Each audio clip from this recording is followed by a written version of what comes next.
Brilliance Audio.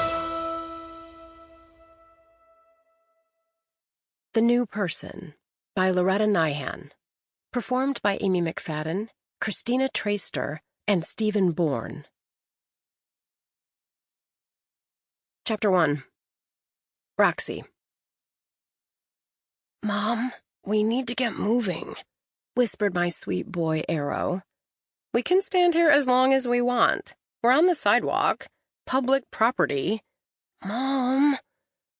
I glanced at the ponytailed girl who'd just sold us some overly sweetened blackberry lemonade. She stared at us, watchful and suspicious, then tapped her Apple Watch. The street was empty, though the soundtrack of summer play hitting our ears, splashing water, a ball hitting a glove, pop music on tinny outdoor speakers, meant that people were outside having fun.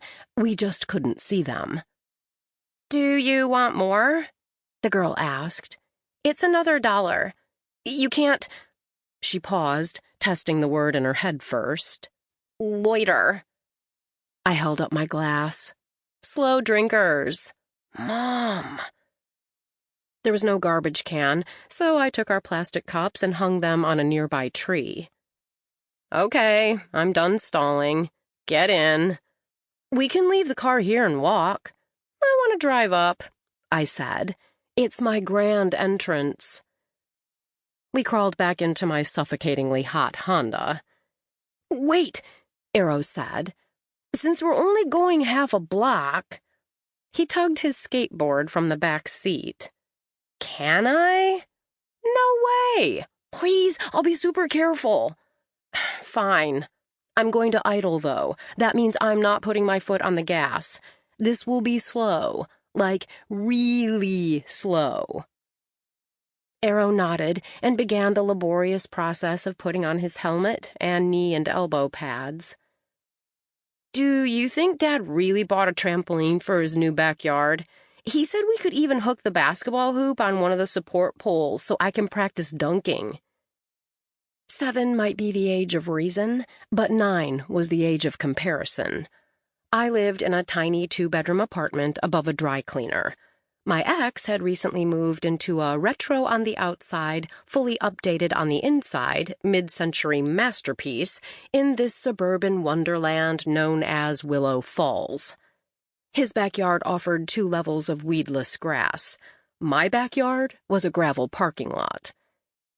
I tried to smile. "He said he was going to, right?" "Yeah, he did." There was the hint of a question in Arrow's answer, but only a hint. It had been a long while since Gabe flaked out on something important. But still, even a 9-year-old had memories that burned.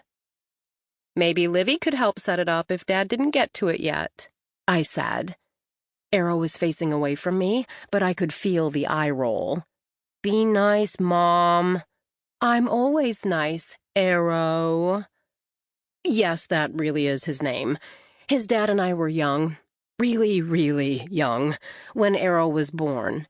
Gabe had discovered Aerosmith around the time I learned I was pregnant, and I thought maybe our kid would move through life in a straightforward manner, like an arrow, unlike his parents, who tended to circle around the same old mistakes like mouthwash whirling down a drain. Arrow gently nudged my arm. "Livy said you can stop by any time you want if you miss me." "Livy doesn't actually make any decisions concerning you," I wanted to shout. Instead, I kept my tone light and said, "If? I'm gonna miss you every second of every day. You're my absolute favorite person." "Are you going to be lonely?" "Yes." "I'll be fine. And anyway, next month I get you all to myself." Why did Gabe and I think it was brilliantly strategic parenting to divide up the summer like this? 1 month at sports camp, 1 month with Gabe, 1 month with me. What were we thinking? When did it become a good idea to split our kid like a check? Arrow went quiet. I knew what was going on in his head.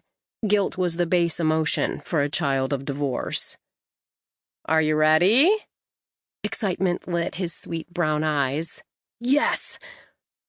I waited until Sample complete. Ready to continue?